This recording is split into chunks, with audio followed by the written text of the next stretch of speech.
my God. Rocky Top. That's on here? Oh no. Not Rocky Top. Hey man, baby, don't touch that Bud Light line. Get away from that beer.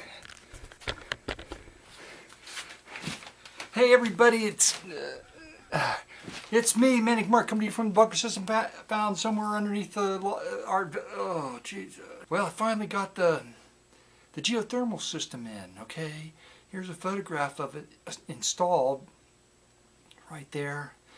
It's the space machine that's in Manic Mark's bunker. Now, when they came and drilled the wall, there was two young men that used a 2-inch bore bit and a really big handheld rotary hammer, bigger than the one Manic Mark has. If you can believe anybody has one bigger than me, these two young men did. And they showed it to me, and they bored through the wall 4 times. Why? Because they hit rebar through my 22-inch bunker, reinforced bunker wall. Twice. And the 3rd time they drilled it at a weird angle, and he's like, I don't know if I can ask him to do it again. I'm like, you know, it's kind of an angle. And he stood there for a while, and I stood there for a while, and I said, no, never mind. I really can't put him through it again. I felt so bad for them. Anyway, the companies did an excellent job. I just want to point that out. I'm not complaining. I was very happy with the work. Okay, so we ran it the first night, even though we didn't have to, just because. Now, the thing of it is, I had the old, here's a photograph of all the crap in the truck. It's ready to go to the scrapyard. Okay, there's a truck full of stuff ready to go to the scrapyard. And so it's gone. The heat pump's gone, which was really loud. The furnace itself was pretty loud. Okay, and so when this thing kicked on, we're all standing there because I'm waiting for the compressor to kick on, and I heard, and we're standing right next to the new thing, the picture I just showed you, and it went clicking. I went, what? He goes, it's running now. I went, really? Yeah. I said, when does the fan kick on? No, it's on. Literally, you can't hear it. I mean, it's just amazing how quiet the thing is. It's got to make sitting outside a lot nicer without the big of the old heat pump. And when I took them apart, because they were just too big and awkward, and I didn't have the chains and the straps, and I just decided to take them apart because it kind of interested me to take everything apart. So I took both the heat, and plus you take parts out, and I'm going to scrap them. That's what you see anyway. So you take separate the valuable parts from the less valuable parts. So I just want to say that it was just like I used both the furnace, which was put in 1979 according to the serial number, and 23 years for the heat pump, at least 23 years. I used them to the last drop, just poured out anyway. So there you go. That's the end of that story. My friend Liz came over, and I cleaned out the basement. It's much tidier, and I threw a bunch of stuff out, and I gave my good friend Liz some stuff to help her, some art supply type things for her handmade jewelry, and she said she would come back and do a video. I can't believe I couldn't talk her, because why? You didn't offer any beer. That's why she wouldn't do it. That's right. You got to loosen up your guests before they actually get on camera with me and do something. But she brought me this gift, this duck lady gift. And I was going to just hold it back until she came back and we could, make the video, and I would just hold it up and say, hey, what is this? Explain your art, Liz. The worst question you can ask any artist.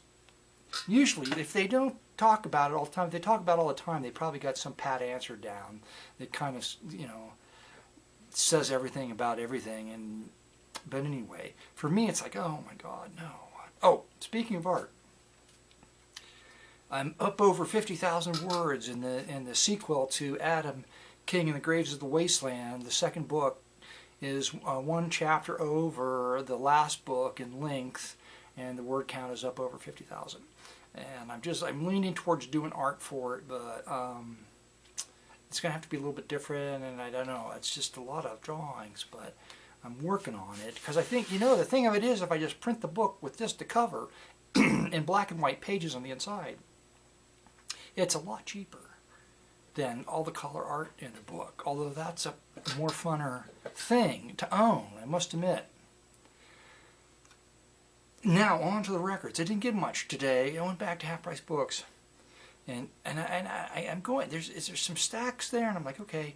And I'm sitting down, and I'm almost through half. There's like split in two the budget, and here comes some guy.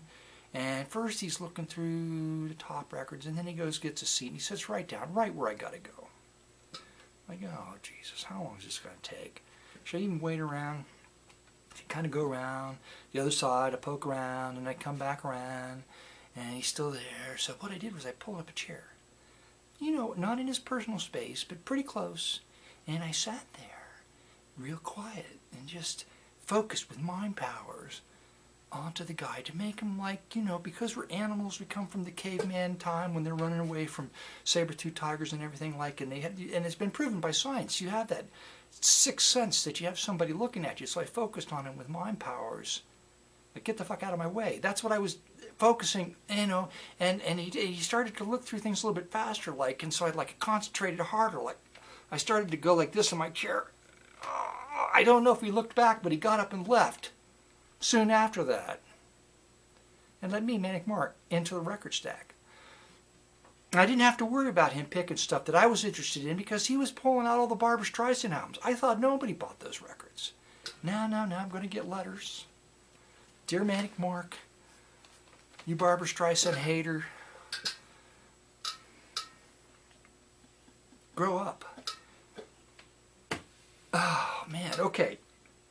Right to the records. Anyway, just really super budget stuff, of course, that nobody else wants, but Manic Mark picked up. It's the International Pops Orchestra. 101 musicians. 101 strings. Wasn't good enough. They had to go out and get 101 musicians. And no, they didn't. You know, there's no way that they did. And I'm thinking, there's some interesting tunes on this, but I'm thinking it could be, maybe, what's it on? God, gee, meaning Christmas, there's not even a line code. There it is. Do you think they bought like a 101 strings, like some songs from those dudes, and ran them on this record? I don't know. Don't think I've had this record before. It's a budget record. On Parade, yes indeed. It's the music of Jerome Kern, Stradivarius strings. This will be sickly, sweet, easy listening music. It's the big guitar sound. That was kind of a nice one. It's a very clean copy. I have it. But now I have another copy, and I'm trying to think. I just can't remember. The arrangements are by Al Caiola. Al Caiola did the arrangements. At least we know that much. And the date. 1966. 63. Have I had this one before and got rid of it? Probably. Leroy Anderson in Latin America. I don't think it's Leroy Anderson. It's Mark Rizzo and his piano and orchestra.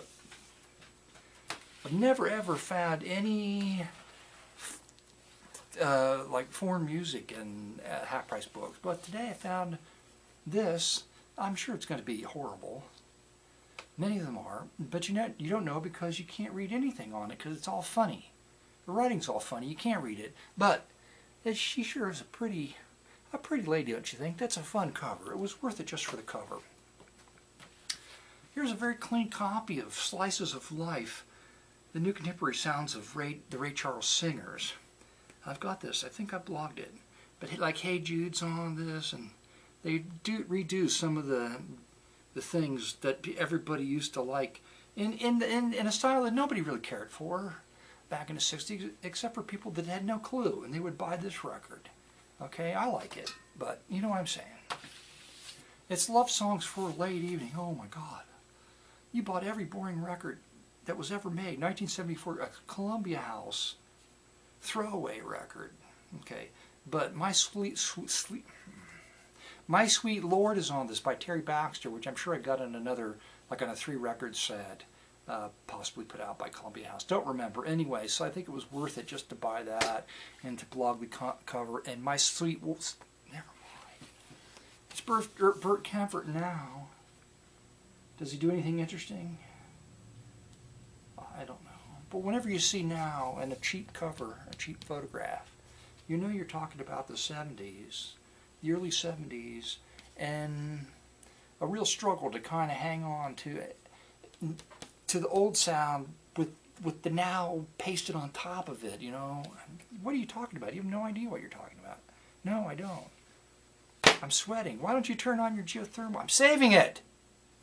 I don't want to use it up all at once.